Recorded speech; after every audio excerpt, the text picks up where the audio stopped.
Olá a todos, meu nome é Flávio Rocha e este é mais um vídeo do programa Unimed Você. E hoje eu tenho o prazer de falar com o médico cirurgião Dr. Daniel Molinar e nós vamos bater um papo sobre cirurgia sem a necessidade de transfusão de sangue.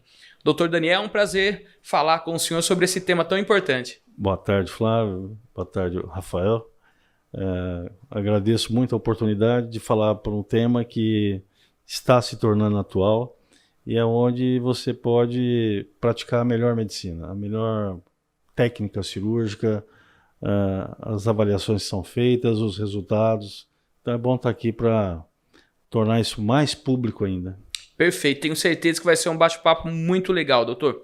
Lembrando, pessoal, que essa e outras entrevistas vocês podem acompanhar pelas redes sociais da Unimed Lençóis Paulista, Facebook, Instagram, LinkedIn, YouTube e também pelo nosso site www.unimedlp.coop.br. Doutor Daniel, sempre a nossa primeira pergunta é um pouco do currículo do nosso entrevistado, daquele que a gente está batendo um papo.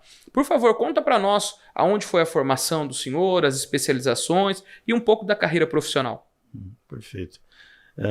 Eu iniciei o estudo da medicina em 1980, em Ribeirão Preto, na Faculdade de Medicina da USP.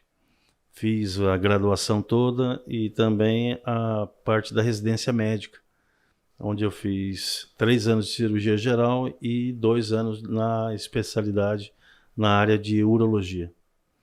E terminando o curso, em final de 89, eu vim para Lençóis Paulista para começar a minha vida aqui profissional. E desde então eu estou aqui. Em 2002 eu fui convidado pelo Hospital Pronto-Socorro de Bauru para fazer parte do corpo clínico deles. E logo na sequência também a Beneficência Portuguesa, sempre na área de urologia.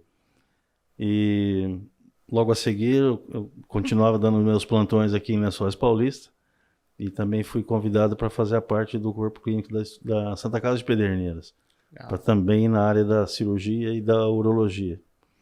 E agora, mais recentemente, nós montamos o Instituto de Cirurgia Sem Sangue, ele é anexo à Santa Casa de Bariri. Bacana. E onde nós atendemos os pacientes, aqueles que não aceitam transfusão de sangue. Perfeito. Então, temos feito esse trabalho tanto lá como aqui. Sim, em toda a região, né, doutor? Praticamente toda a região. E agora, a partir de 2018, aí eu passei a ser palestrante, convidado para falar sobre cirurgia sem sangue para alunos das faculdades de medicina aqui no estado de São Paulo, em Vitória, no Espírito Santo. Que legal. Em Minas Gerais, em Montes Claros. Que ótimo. Então, temos passeado aí. Legal. Mostra que tem um currículo bastante amplo, bastante completo. O senhor comentava antes da gente iniciar a entrevista, mais de 9.000 cirurgias até novembro do ano passado, né? Quando o senhor fez a última contagem, vamos assim dizer. Nesses 37 anos já chegamos a isso aí. Bastante. E mais recentemente, de 2008 para cá, as cirurgias sem uso do sangue, que já chegamos a ultrapassar a marca de 2.200 cirurgias. Perfeito. Doutor Daniel, começando agora o nosso bate-papo, direcionado realmente para a cirurgia sem sangue, mas antes de tudo a gente precisa entender o que é o sangue e qual a função dele no corpo humano. Por favor, nos explique. Sangue a gente tem que entender que é um órgão, como é o coração, os pulmões, os rins e mais outros. Então, ele é responsável pelo transporte das substâncias nutritivas do nosso corpo. Ele é responsável pelo transporte também dos gases, oxigênio e o gás carbônico.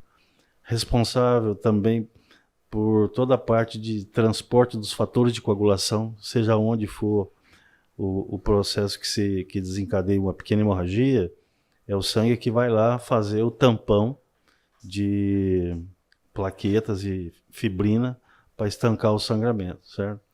E ele é responsável também pelo nosso equilíbrio ácido básico. O que é isso? A nossa bioquímica, a nossa fisiologia, ela tem que trabalhar num estado ótimo com o pH, que é um índice de acidez do nosso sangue, por volta de 7,4. Então é ele que, através dos radicais oxidativos, os bicarbonatos, os fosfatos, os próprios íons cloreto, cálcio, que fazem esse equilíbrio se manter, tá certo? Então ele é, como qualquer órgão do nosso corpo, é fundamental. E eu gosto de chamar sempre a atenção o seguinte, que todas as pessoas, pelo menos uma vez por ano, vão ao cardiologista, vão ao oftalmo, vão ao gastro, vão ao dermato e não se dão conta da importância do sangue, não visitam a hematologista. E a gente tem que ter isso em mente, porque o sangue é algo assim, e nós vamos ver durante a nossa entrevista, que é extremamente importante. E o meu sangue não é igual ao seu sangue, não é igual ao sangue do Rafael. Mesmo que sejamos do mesmo grupo sanguíneo, eles são completamente diferentes. Olha só. Agora há pouco foi descoberto, agora há pouco é recente porque ninguém até então conhecia, mas agora nós estamos com um outro tipo sanguíneo, que é chamado ER. Então tem o A, tem o B, o AB, o O e agora o ER. Então agora se chama atenção para mais um novo antígeno de superfície da membrana celular hemática, que é responsável por uma série de patologias aí que até então não se desconhecia. Não, mas eu passei sangue A para o paciente A também, por que deu errado, o que aconteceu? Então a pesquisa hoje é muito importante nesse sentido. E tem nos valido aí de bons resultados a partir do momento em que esse paciente que não recebe sangue, ele evolui melhor. Perfeito, a gente vai falar muito sobre isso. Doutor, a transfusão de sangue, como ela acontece? Seja por conta de uma cirurgia ou por outro fator. O sangue é retirado do paciente, é colocado um outro, é colocado ao mesmo tempo. Explica para nós, que somos leigos, né, nessa parte de medicina, como funciona uma transfusão de sangue.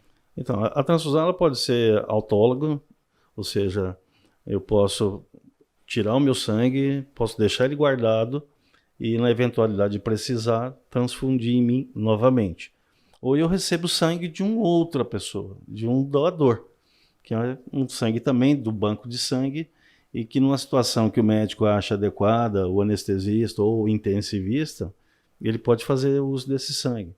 Lembrando que é um órgão que está ficando cada vez mais raro e mais escasso.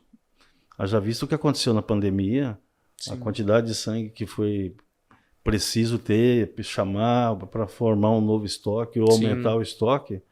Então acaba a humanidade ficando refém de uma situação como essa. E nós vamos ver também que tudo é possível tratar sem o uso do sangue. Legal. Bacana. E doutor, existem casos, com exceção da questão religiosa, onde a pessoa não pode receber a transfusão sanguínea? Há casos assim, quando você é aloimunizado, ou seja, você sabidamente sabe que tem um determinado tipo de sangue que você não pode receber, porque, primeiro, por causa da incompatibilidade, certo? Sim. Você também pode ter reações imunológicas, sejam elas precoces ou tardias, mesmo tomando um sangue que é do seu tipo sanguíneo. Isso pode acontecer. Então, a questão da transfusão é algo muito sério, muito sério. E tanto é verdade que eles recomendam hoje que o enfermeiro fique durante todo o tempo da transfusão ao lado do paciente. Olha só. Porque os efeitos adversos podem acontecer em segundos e minutos.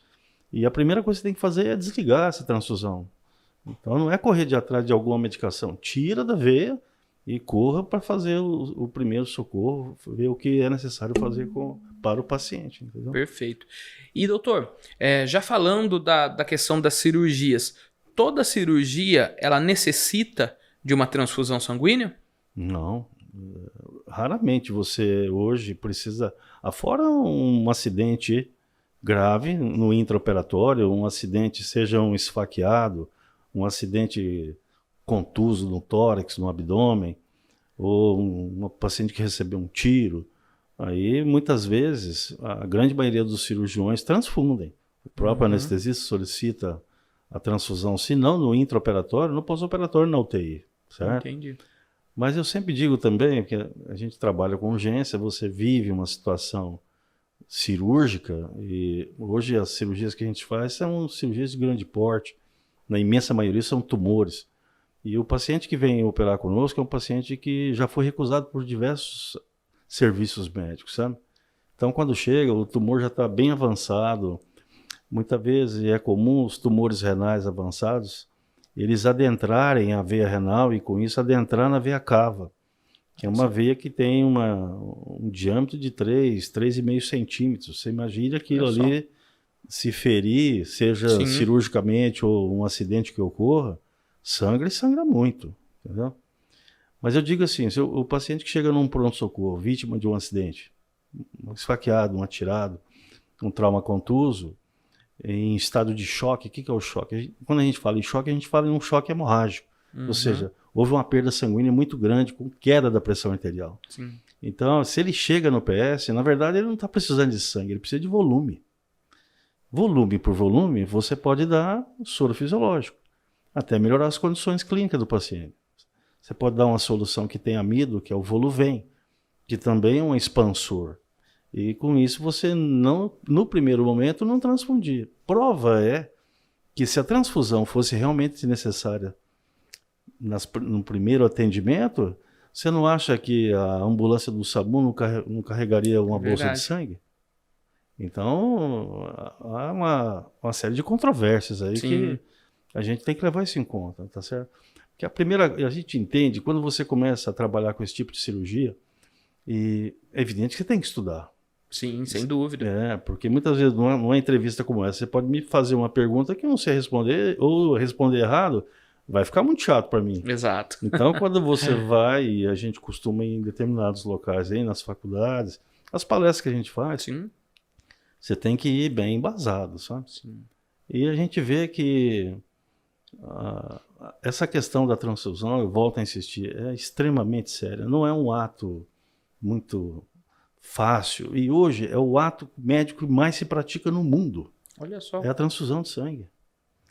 E nós vamos ver também que o paciente que entra numa UTI com uma hemoglobina de 12, passada uma semana, essa hemoglobina dele está em 9. Sabe por quê? De tanto tirar sangue para fazer exame. Então é uma anemia iatrogênica causada pelo ato médico. Isso é muito grave, isso é muito importante. E isso é que leva o paciente a começar a tomar as bolsas de sangue. E é isso que vai trazer complicações para ele. Entendi. Certo? Então você tem que ter muita parcimônia no pedir o exame. Hoje a gente não tira sangue, pelo menos eu. Quando vou solicitar um exame para o meu paciente numa condição como essa, eu peço para colher naqueles tubinhos de ensaio para beber, que é perfeitamente possível. Então você faz necessário para o exame. Exatamente, tudo que você precisa de informação através do sangue, você consegue com 1 ml de sangue. Entendi. Isso é perfeitamente possível. Isso é tecnologia, nós temos. Sim. O laboratório aqui em Lençóis tem isso aí. Então, é interessante isso aí. Não, claro, sem dúvida. E doutor, o senhor é pioneiro, né, aqui pelo menos na nossa região, da cirurgia sem o uso da transfusão de sangue. É uma técnica, é um equipamento? Nos explica como que o senhor consegue realizar uma cirurgia, como o senhor já comentou, é uma cirurgia de grande porte, a retirada de tumores, onde quase que 90% dos casos existe a transfusão sanguínea, mas o senhor consegue, né, junto, lógico, com a sua equipe, com seus parceiros, consegue realizar essa cirurgia sem a necessidade de transfusão de sangue. Como que isso é possível? Isso. Então, vamos falar de uma condição ótima aqui. O paciente que liga para mim, seja de onde for aí no Brasil, para fazer uma cirurgia, vamos supor, de um tumor de rim, eu vou solicitar ele já de imediato os exames que ele tem. Se porventura ele tem anemia, nós vamos corrigir isso. Então você começa corrigindo como? Então lá na cidade dele, ele procura um serviço lá que vai fornecer para ele eritropoetina, que é um hormônio que hoje você pode manipular, que é a chamada eritropoetina recombinante, e que esse hormônio ele estimula a sua medula óssea a produzir hemácias. A eritropoetina só estimula a produção de hemácia. Só que para produzir uma célula, você precisa de quê? Você precisa de proteína. A nossa membrana celular, ela precisa de proteínas, ela é formada de proteínas. Então não adianta você estimular a medula se ela não tem uma reserva. Para você fazer a hemoglobina, além da proteína, você precisa de ferro. Então, se o paciente tem uma reserva de ferro e é perfeitamente mensurável, você já tem que começar a fornecer o ferro e numa rapidez que você precisa, que é no modo endovenoso. Você pode dar as gotinhas de ferro, como você encontra em qualquer unidade básica de saúde. Feito para as crianças, na maioria das vezes. Isso. Maioria não, né? Quase que todos os casos, né? Recém-nascidos e tal, pessoal. E você precisa também da vitamina B12, que ela faz parte também da produção da hemoglobina, tá certo? A falta do ácido fólico e da vitamina B12, você pode desencadear a anemia. Então você dá a eritropoetina, o ferro, a vitamina B12 e o ácido fólico. Então isso já começa lá. Quando ele vem, mas se ele vem ainda num quadro de anemia e tem um tumor grave, você precisa resolver isso aí. E você não deve dar sangue, você não deve transfundir. Porque é o seguinte, o melhor sangue qual é? O nosso próprio. Exatamente. O nosso sangue é o melhor para mim, o meu sangue é o melhor para mim, o seu sangue é o melhor para você. E qual é a melhor transfusão? A nossa própria. Aquela que não acontece. Porque o nosso sangue, mesmo que estocado, ele começa a ter as mesmas características de um sangue de um outro doador, enquanto também estocado. A membrana celular, a conformação da hemácia, que é o eritrócito, ele muda quando já congelado. Então ela começa daquele formato como se fosse uma almofada invertida, ela passa a tomar um formato de uma estrela, como se fosse um carrapicho. Olha só. E isso a gente vê que na microcirculação, e é lá que todo mal acontece, é na microcirculação. Lá ela começa a entupir os capilares, porque a hemácia ela tem um tamanho maior do que o diâmetro do capilar. Então, para ela chegar lá na frente e fazer a troca do oxigênio e do gás carbônico, ela tem que se moldar ao capilar para poder passar do outro lado. Então, ela tem que ser maleável. Sim. Se ela não é maleável, ela endurece, e isso acontece, ela chega lá na frente, ela entope. Olha só. Se ela entupiu, ninguém vai passar também. Mesmo que as hemácias sejam do próprio paciente. E aí vai acontecer o quê? Não vai haver troca. Quando não há troca, começa a haver a morte celular. E as pessoas têm que entender, e tem trabalhos médicos mostrando isso, que um paciente que sofre uma transfusão hoje, se ele infartar daqui 4 anos, tiver um derrame daqui 4 anos, tiver um acidente vascular cerebral daqui 4 anos, há pesquisas mostrando que isso pode muitas vezes estar relacionado com aquela transfusão. É só. Então não é um ato isolado. Existe uma conformidade aí entre uma coisa e outra. Então por que você vai expor o paciente a esse risco se você pode tratá-lo de outra forma, com a outra alternativa? E é isso que a gente faz. E a gente tenta fazer isso da melhor maneira. E temos conseguido aí bons resultados. Sim. E doutor, isso acontece, essa não transfusão, tem o auxílio de uma máquina, de um equipamento? Isso. Como então, que... continuando. Vem esse paciente para mim, mas ele continua um pouco anêmico. O que eu vou fazer? Eu não posso perder aquele sangue que ele já tem pouco. Então, como é que eu faço isso? Eu utilizo a máquina recuperadora de sangue, chamada, todo mundo conhece como Cell Saver, ou seja, um salvador de células. Que legal. E essa é a tradução livre da palavra. E o que faz essa máquina? Essa máquina ela tem um aspirador. Então, eu vou operar você de um tumor no seu fígado, que é um órgão que recebe muito sangue. Então, qualquer corte que eu faça nele, ele tem o potencial de sangrar. E sangrar bastante.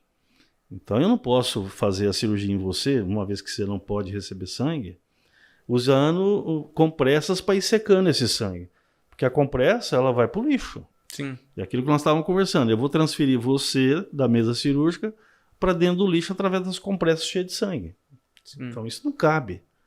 Então não é só aquele paciente que por determinação espiritual, religiosa, não aceita o sangue.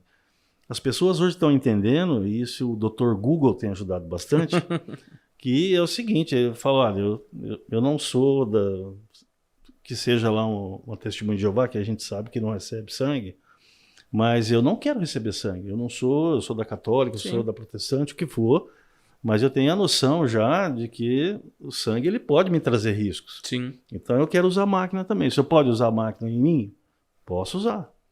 Então essa máquina, porque esse sangue então do campo cirúrgico entra na máquina, a máquina lava esse sangue, centrifuga e devolve hemácias. Só hemácias. Aí você fala, puxa vida, mas e os fatores de coagulação, as proteínas, o soro, isso vai tudo embora? Vai tudo embora. Esse é perdido, a gente chama líquido de escória, mas ele devolve as hemácias. Então a gente garante a oxigenação dos tecidos através da hemácia que foi recuperada. Agora, as outras questões, aí você vai ter que correr atrás. Fatores de coagulação, algum distúrbio hormonal que ocorra, assim, assado. Então, numa situação como essa, e a gente utiliza essa máquina mesmo em tumores. Mas aí você pode me perguntar, mas não vai esparramar o tumor? Uma vez que eu estou mexendo no tumor, esse tumor vai ser aspirado, a máquina vai devolver depois no saquinho das hemácias que eu acabei de recuperar. Tem pesquisa mostrando, isso é uma coisa controversa, mas coisas recentes agora do ano passado dão conta de que se você usar um filtro que chama filtro leucocitário, a chance de passagem dessas células para a circulação depois é praticamente zero. Olha só. Mesmo que se acontecesse isso, o que você está trazendo o paciente? Você está trazendo o paciente numa condição quase que já condenado para uma situação que agora ele não tem mais o tumor, mas se porventura aparecer alguma coisinha, você trata com a quimioterapia. Exatamente. Certo? Então, muitas vezes a cirurgia que a gente faz são cirurgias citorredutoras. Ou seja, vamos tirar o máximo de câncer que a gente consegue tirar e vamos dar uma oportunidade para ele para fazer depois um outro tratamento adjuvante, que é a quimioterapia, a radioterapia, o que for. Certo? E os resultados têm sido, como eu disse, muito bons. Muito bons. Legal. E doutor, a próxima pergunta é se qualquer cirurgia pode ser feita com a utilização dessa máquina, uma cirurgia onde a pessoa talvez precise porque levou uma facada ou num acidente de carro. E também, como a gente está no Outubro Rosa, as cirurgias para retirada de câncer de mama, esse tipo de situação, também pode ser utilizada essa máquina? Para qualquer cirurgia pode ser realizada. É evidente que pelo custo, cada filtro custa R$ 4.800. É algo assim que não é barato. Certo? Então, cirurgias de pequeno porte, do meu ponto de vista, é perfeitamente dispensável você utilizar uma máquina dessa. Agora, se você vai adentrar a cavidade abdominal, se você vai adentrar o tórax, uma cirurgia ortopédica de quadril, grandes cirurgias, cirurgia de coluna, então são cirurgias que o potencial de sangramento é grande. Então, você deve, a boa prática indica que você deva utilizar a máquina recuperadora de sangue. Perfeito. E, doutor, nos casos de hemorragia interna, essa máquina também pode ser utilizada? Isso. Muitas pessoas falam assim, mas espera um pouco, e se esse paciente que sofreu uma facada, essa faca pegou o intestino grosso e está cheio de cocô dentro da barriga, como é que eu faço? Essa máquina faz a retirada de todas as fezes desse líquido que você está aspirando e vai te devolver as hemácias. Então não tem o risco, em tese, no ato cirúrgico, de o paciente ter o seu sangue, os outros órgãos contaminados por fezes porque a máquina espalhou. Não, isso não ocorre. E também no parto cesárea, onde pode acontecer, e acontece, quando você faz a histerotomia para tirar o neném, sangra e você tem líquido amniótico ali. Hoje, em países avançados, a Europa, Estados Unidos, o pessoal da Ásia, Japão, eles têm usado muito a máquina recuperadora de sangue nas cesarianas. Porque uma coisa que pode acontecer na cesariana é a atonia uterina. E a atonia uterina é um desespero para quem é o obstetra que está ali, porque o que acontece? O útero não contrai, ele não para de sangrar. É um negócio assim, é um acidente mesmo. Algo... E essa máquina pode auxiliar e ela nesse momento. Ela vai aspirando esse sangue, esse líquido amniótico que seja, vai separar e vai devolver à parturiente o sangue dela que foi perdido ali, entendeu? Perfeito. Funciona. E outra coisa, hein? Preste bem atenção no que eu estou te falando. Hospitais de cidades onde tem um tráfego muito grande de veículos, na grande maioria das vezes são as santas casas. Sim. Haverá uma necessidade. Aquele pronto-socorro, que as portas são abertas, que você pode receber um atirado, um esfaqueado, um acidente de automóvel, que seja, eles vão ter que ter a máquina recuperadora de sangue no centro cirúrgico. Hospitais que trabalham com cirurgias de grande porte têm que ter essa máquina, porque, como volto a insistir, o resultado é melhor, o custo é menor. Você transfundir um paciente é difícil, é caro, desde a captação do sangue, porque é tão interessante isso, porque qual é a única indústria no mundo que trabalha com matéria-prima custo zero? Só a doação de sangue? Exato. Demorei um pouquinho, fiquei pensando. Exato. No Brasil, o sangue você doa. Sim. Nos Estados Unidos você pode vender seu sangue. Olha só. Mas aqui não, aqui é doado. Você mal dá um lanche, um copo de suco de laranja para quem está lá, entendeu? Verdade. E o que você pode tirar de uma bolsa de sangue, em termos de valores, é muito alto. Isso tem custo. Aí você tem o custo da bolsa de plástico, tem que fazer a bolsa. Sim. Você tem o custo da refrigeração. Você tem um custo depois para fazer o transporte desse sangue. Sim. Tem um custo para armazená-lo. Tem um custo para pegar a veia, a seringa que você vai usar. A equipe. Tudo. As campanhas para levar as pessoas até os centros de doação. Então, é um mundo de dinheiro que envolve isso aí. Sim. Então, não é mais fácil você cuidar bem do seu sangue. Se vai para uma cirurgia, peça para o cirurgião usar uma máquina recuperadora de sangue. Você põe isso no papel, o que você gasta é imenso. O custo do filtro que o senhor falou, que tem um valor elevado, acaba sendo menor barato. Dentro da... Claro. Isso perfeito. Está mais que demonstrado. E, doutor Daniel, existe alguma restrição para o uso dessa técnica e dessa máquina? Na verdade, a máquina a gente usa, ou deve-se usar, para pacientes que tenham até 8 de hemoglobina. Você pode, porque tem sempre um sangramentozinho ali, é melhor você então recolher isso. Mas abaixo desse limite, se você puder melhorar as condições do paciente para depois operá-lo, sim, então é a cirurgia eletiva. Agora, quando é uma urgência, você deve usar a máquina, porque como é que faz? Ele já está anêmico.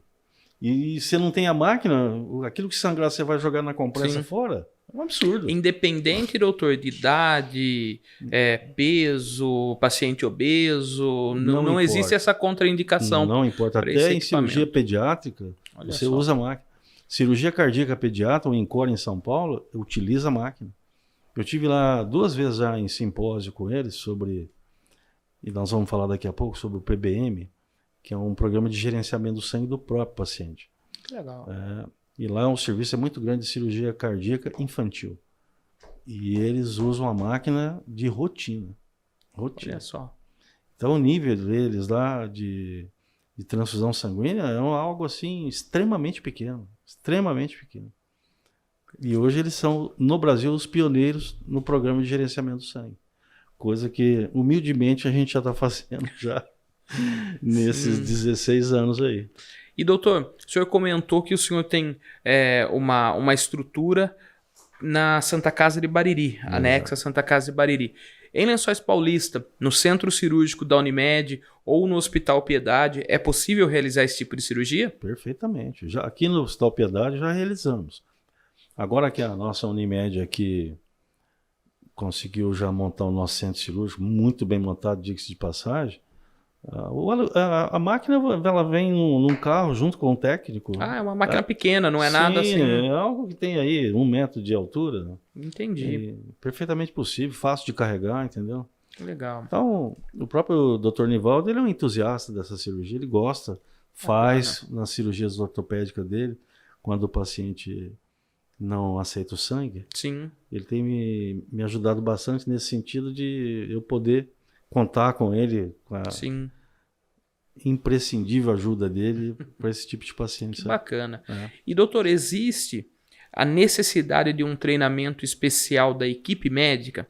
além do cirurgião, eu falo os enfermeiros, o anestesista, eles precisam de um treinamento especial ou apenas o cirurgião sendo capacitado é possível realizar a cirurgia sem o uso de sangue? Não, assim, é evidente que eu sempre digo que para você fazer grandes cirurgias, você tem que ser bem casado com o anestesista. Você tem que gostar dele, do trabalho dele, e ele também acreditar no seu. Sim. Porque se ele vê que eu sou porcalhão, que eu deixo sangrando, e depois, se precisar, eu transfundo, o anestesista não gosta. O anestesista, como qualquer profissional experiente, ele gosta de coisas bem feitas, Sim. com esmero, tá certo? E, graças a Deus, o nosso time aqui de anestesistas, eles são excelentes nesse sentido aí, me ajudam muito quando esses pacientes vêm de fora, porque muitas vezes o anestesista não aceita, tá certo? Olha só. Então, contar com essa ajuda aí do Dr. Henrique, Djalma, Celso e os outros, para mim é uma beleza, entendeu? Mas assim, eu confio no trabalho deles, eles confiam no meu. Sim. E hoje a gente sabe que uma técnica anestésica bem feita, mantendo uma pressão arterial baixa, para que não tenha um sangramento excessivo, porque é tudo milimétrico, né? Sim. Tem que ser assim, né? Chega lá, faz isso e vamos ver o que acontece. Anestesia, cirurgia é coisa assim, é um pezinho atrás do outro, um na frente do outro e vai indo até terminar a cirurgia, entendeu? Legal. E essa combinação aqui a gente tem, graças a Deus. Que bom. Doutor, riscos do uso dessa técnica, do uso dessa máquina. Existem riscos ao paciente? Da técnica em si, não. Nem a máquina, só se sofrer uma pane, é evidente que aí você não vai ter outra, tá certo? Isso pode acontecer porque é uma máquina. Sim. Agora, tudo é cuidado. Eu fiz um curso de piloto de avião. Tudo tem que ser milimetricamente calculado. Nada ali pode ser, vamos ver se dá certo. Se acontecer isso, a gente faz isso. Não pode ser assim. Então, a cirurgia, principalmente as eletivas, elas são programadas. Tem que começar assim, depois o próximo passo é esse. Porque existe o que a gente chama de técnica cirúrgica. Não é algo que você inventa na hora. Uhum. Como é que é? O primeiro passo, o segundo passo, o terceiro passo. Porque você sai do primeiro passo e vai para o terceiro, você já mudou a rota. Se mudou a rota, de repente não tem nem um aeroporto perto para você pousar, entendeu? Verdade. É a mesma coisa com a cirurgia. Então, é técnica. Porque se tem uma técnica que vem dando certo há 1000 anos atrás, isso é um exagero aqui, mas que seja 500 anos atrás, 200 anos atrás, por que você vai inventar de mexer naquilo, alterar essa técnica? Então, a utilização da máquina, ela dá ao cirurgião, primeiro que ela dá, o primeiro benefício é o paciente, depois é o cirurgião e também o anestesista. Porque quando o anestesista vê que você está jogando as compressas cheias de sangue no lixo, ele fica desesperado, e com razão. Sim. Agora, quando ele vê que esse sangue que está saindo do paciente, que está sendo aspirado e vai voltar, ele tem confiança na equipe. Ele fala, olha, pode sangrar, mas eles vão me devolver o sangue. Tá certo? Uhum. E outra coisa, eu tenho por mim o seguinte, toda cirurgia que eu faço num paciente que não aceita sangue, eu sempre faço a cirurgia aberta. O Dr. Juan, que trabalha comigo, que é docente, ele tem treinamento em cirurgia videolaparoscópica, muito bom, mas eu tenho um combinado com ele. Nós não fazemos cirurgias de grande porte em pacientes que não aceitam sangue por videolaparoscopia. Porque se acontecer um acidente, até a gente tirar os portais, que são aqueles trocáteres, virar o paciente, chamar a enfermagem para mudar a caixa de cirurgia, fazer isso, fazer... Você imaginou quando já sangrou? E se eu não tenho a máquina? Então, não, nós temos isso por princípio. Então é o corte mesmo. É o corte mesmo, como nos velhos tempos. Porque se houver um acidente, você põe o dedo onde está sangrando, dá 2 pontinhos e fechou. Acabou. Uhum. Então, é assim, como esse paciente ele não aceita, essa oportunidade, essa possibilidade eu não tenho mais. Entendi. Então, você imagina, o meu cerco tem que ser muito maior. Não, perfeito. Não? Ótimo. Doutor Daniel, a gente está chegando no final do nosso bate-papo, um bate-papo muito bacana, muito esclarecedor, né? Algo que a grande maioria das pessoas desconhece, né? Acredito que toda cirurgia existe essa necessidade. O senhor também falou muito sobre a importância do sangue, tecnicamente, isso é muito importante, é isso que a gente busca, né, nesses nossos vídeos, nesse nosso podcast. E eu deixo agora, doutor, o microfone aberto para que, se faltou alguma pergunta, se o senhor quer reforçar algum ponto, eu só a gente queria, está aqui para te ouvir. Para a gente finalizar, eu gostaria de falar sobre o PBM. O PBM é da sigla do inglês Patient Blood Management, ou seja, gerenciamento do sangue do próprio paciente. O que significa isso? É aquilo que a gente estava falando lá no início, é você cuidar bem do seu sangue. Porque, como a gente falou, a melhor transfusão é aquela que não acontece. Sim. Certo? Então, vamos se cercar, vamos melhorar as condições primeiro de toda a parte de coagulação, de anemia, ver o que está faltando, corrigir, para depois fazer a cirurgia. Certo? Então, eles viram, e isso já é política já de Estado, praticamente, nos Estados Unidos e na Europa, desculpe, que é esse PBM. Ou seja, você tem um tumor, seja lá onde for, você tem um convênio da Unimed, e você vai lá no meu consultório, eu solicito lá a cirurgia para você. Quando o auditor vai ver os seus exames, ou eu mesmo lá no meu consultório, eu vou falar, pera um pouco, você está com 8 de hemoglobina, você está com 7 de hemoglobina. A cirurgia é eletiva. Vamos tratar primeiro isso aí. Porque se eu fizer assim, vai lá na Unimed, pede autorização da cirurgia. O nosso auditor, olhando o seu exame e sabendo de tudo isso que a gente falou aqui agora, ele não vai deixar operar. Ele vai falar, doutor Daniel, seu paciente está anêmico, seu paciente está com a coagulopatia, trate primeiro, depois a gente vai liberar a cirurgia para o senhor. Uhum. Porque é isso que vai acontecer. Porque se eu interno esse paciente, a chance de complicar é muito grande. E primeiro, quem é o primeiro prejudicado nisso? Paciente. Segundo, o convênio médico. Sim. Esse paciente complicando, quanto tempo mais ele vai ficar internado? Exato. Quanto tempo mais vai precisar de medicação? E outras complicações que podem aparecer. Pode até ter que ir para uma UTI. Exatamente isso. E quando não, ele recebe alta dias depois, mas volta complicado. Sim. Aí é mais uma internação. Então, isso é um negócio muito sério. E isso os convênios estão vendo, e isso vai ser uma política de Estado, até o SUS. Sim. Se bem gerenciado, vamos dizer assim, eu vou falar, pessoal, espera um pouco, trata a primeira anemia aí. Mas como é que a gente pode fazer isso? É lá, na base, na unidade básica de saúde. O médico que está lá, o colega, que mesmo que faça o programa de saúde da família, ele tem que checar. Está anêmico? Vamos investigar. Sim. Porque se dá, não é que ele vai atravessar a rua depois que sai da unidade básica e é atropelado. Cai lá no hospital, anêmico, e aí toda a sua consequência. Todo o transtorno. Entendeu? Então é isso que é. Medicina preventiva é um negócio muito, muito bacana. Sim. E doutor, quando a gente fala de medicina preventiva, eu falei que era a última pergunta, mas o assunto correu. Quando a gente fala em medicina preventiva, ligada ao sangue, o que o senhor indica? Atividade física, alimentação, esses são recomendações que a gente ouve quase que em todos os programas, né, aqui do Unimed Você. O senhor também recomenda para a saúde do sangue esse tipo de comportamento? Com certeza, com certeza.